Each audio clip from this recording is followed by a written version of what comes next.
everyone, our project will be about segue. We'll create new project. We have apps, we have document app, we have game, we have augmented reality, Swift Playground, sticker pack app, iMessage app, any extension. We'll choose app, we give a name for it, L2 like segue. After that we choose the team. We can make it none, we can make it our team that we use our Apple ID. The other one, organization identifier, it depends on you what you want to use. The bundle will be continue on that, and storyboard. Then after that, Swift language, we uncheck the include test, then go next. We come back, we go fast because we do these steps before. We create application on the place we want. For me, I'll create an application and wait until get build it. We stay here. If we see upstairs there toolbar, it will show up that process is continue. We have those files here. We have Apple delegate, sense delegate, view controller where the code will be the source code, and main will be show us the view controller, which show the main view of the application. Assist will be the filing site, online screen, and the other information related to the application. It will be in that folder. So we'll wait until our main come up. If we see the toolbar, it's coming, it's running. Here we have our view controller sense, like our view here. If we check it, it will become selected. You see, and all properties will show up on right side. Here up, if we see here, is we can choose it from here. Also view controller same here.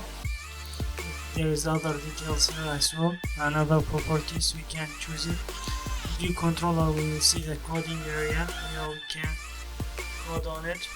That's connected to this view controller here, to the main view. So here we can add objects. We can bring another view controller to make our segue. We bring it, drag it, and drop it beside the first one. Here is it. If we see here, there is another one added here. Here's the first one, this is the second one as it's shown in the picture here. If we add a button, we bring the button, so through the button we will connect it to other view controllers so we can make segue. Here we will customize it depending on you, what you want to, how to customize it. Well, it's up to you. We select it, we make it bigger, we choose the text for it.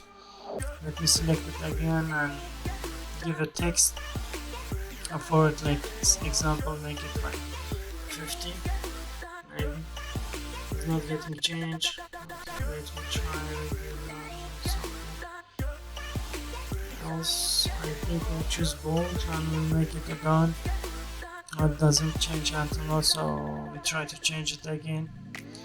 I'll go try to make it like a system, and after that I'll give a different size for it, like let's say 60. No, it's too much, so I'll make it like 35 is enough, I think. Yeah, now it's good. We selected. We have all other properties. We can change the name from here as well, also from the properties as well. We make it segue. We come to other view controller. As we see, we bring another button here. In the other view controller, we will change also this. Again, we make it system and give a size for it as well, regular, like 35, as we do another one. We change the name of it. If we change it here, then let's change it under the title, set title. We put this button, when we click it, it will change the title of this button. Now it will change it, it will connect it to this text file. We bring this text file to make it bigger. Also we'll change the font of it.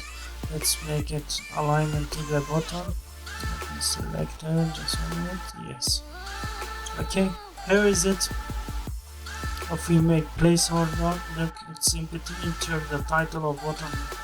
When the user try to open the application, you will enter the button title here. When he click set title, the name of that set title button will be changed. You will see later when we make it. Okay, we can make it bigger. Here is it. We can change the size of it, like make it 20. I think it's enough. 20 done. That's enough. Okay, now we give each view control its button and each view control button and text field. Now we connect it, we put control on keyboard, then drag and drop. You will see that segue will come to other view control as is shown in the picture. Now we have this one, it's segue. It's connecting the view control from first one to second one. If we run it, sorry, before we run it, it's iPhone 14. Let's change it to another iPhone. Like we have different types of iPhone. I will choose iPhone 8.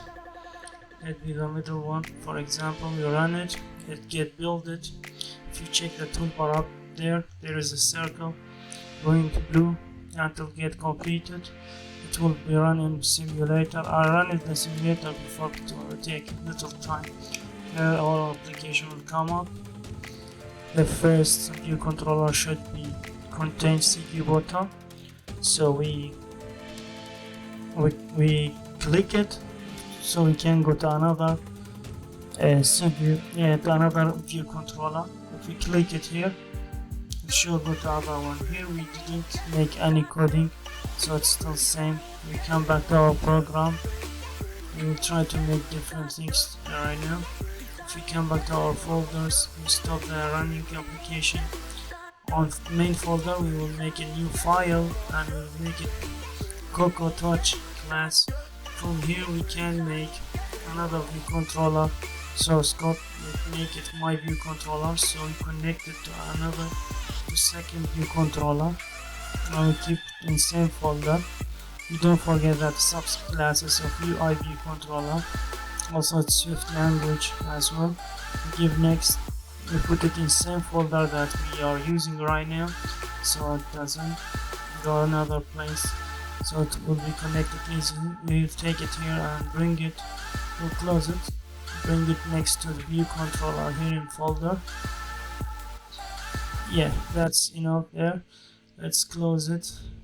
What we will do, we come to the second view controller and we connect it with it. We go to its properties here. If we go here to select that and custom class, we make it myviewcontroller. So when we coding, we will code on that one, on the second one, because each view controller has this view controller source code. So we go to that one. We come here down near to override function. We come here to make the outlet for the button and for the text. Here we put outlet for it. It means like referencing this button and text field, and we give it like my button. And we connect it. This is, we give reference for it. We come to the text field also. We give it like control. Press control on keyboard, then drag and drop. Here we get this outlet again. We give it my text or my text field. That's, we name it. We connect it. Now it's been connected with the code.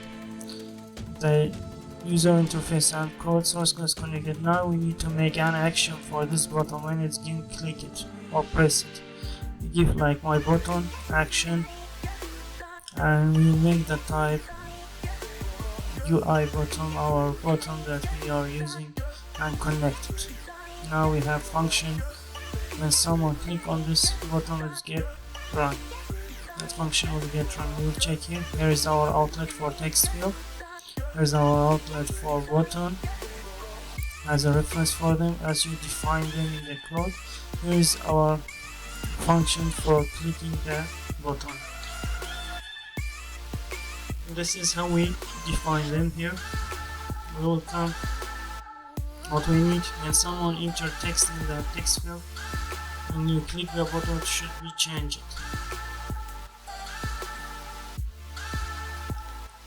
So we come here. Let me try just 1 minute. This recording come up. Let me check it here. Here is it. We have the action here. We should write our action will be. We need to make that. We bring guard. It's like if or else guardlet. Name this variable, or we make it like a variable to take or my text field.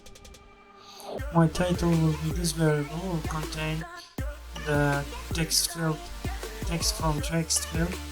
So if this one, let this one contain this one. Otherwise, if it's not empty, if it's my text field is not empty.text, I should give it condition like is not equal empty, not equal empty, else return, else get return like. After that we come to the button and we give this my title variable to it, or constant to it. We make that constant, we come here and give that my title to it. I think I forget far here. Let's come here, let's say my button that we reference it at beginning dot set title. We set title for it, so here we need string, we make it that my title, that's inside the my title. Otherwise here it will be for the situation will be state of controller will be normal, dot normal. We say we have other options as well, but there is something missing here. Here is it. The error is var cannot be nested inside, but because we say this is constant, not var. So here is it. We finish it. Don't have any other error. We don't have any other error. We came back. We run it. We'll come to run it again. If we see here, if we run it, we will see that the application will get run. Just wait. The simulator is getting run. Now if we check it, our emulator is going okay. Now we enter the text here. Let's say hello or welcome or anything as we want. Let's use what you want to use. You say welcome. Let's see, the button is changing to welcome. That's the end of our